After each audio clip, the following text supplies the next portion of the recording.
Selamat datang di Bijaks News Selasa 9 September 2025 bersama saya, Dena. PT Timah, itu jelas disebut bahwa ini ada juga saran dari Pak Jokowi.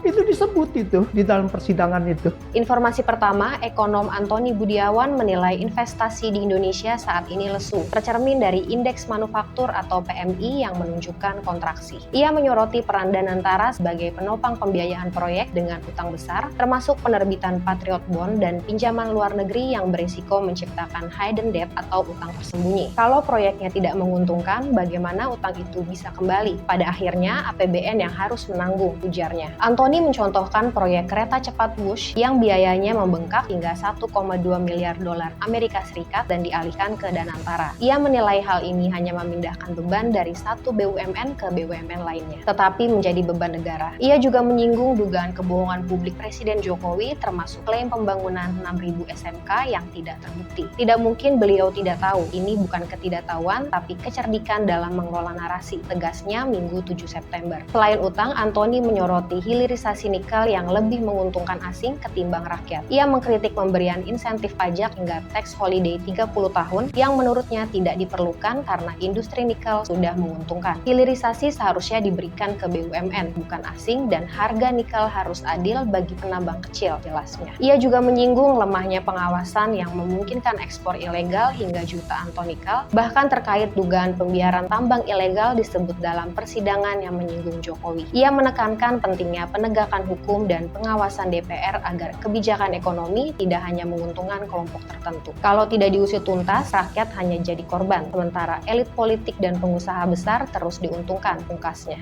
Informasi kesehatan, balita Inggris Ivan Novak kritis akibat sembelit parah, separuh berat tubuhnya adalah festes. Kini membaik setelah perawatan intensif Selasa 9 September. Informasi ekonomi, Menkeu Purbaya optimis ekonomi Indonesia membaik dalam 2 hingga 3 bulan dan mengatakan gejolak pasar hanya bersifat sementara, Senin 8 September. Informasi hukum, Jenderal TNI konsultasi ke Polda terkait dugaan pidana Ferry Irwandi, TNI siap tempuh langkah hukum. Sementara itu, Ferry siap hadapi proses, Senin 8 September. Informasi luar negeri, PM Prancis Bayrou lengser setelah mosi tidak percaya pada Senin 8 September. Parlemen pecah, beban utang dan pengeluaran tetap jadi masalah. Sampai bertemu di informasi bijak berikutnya.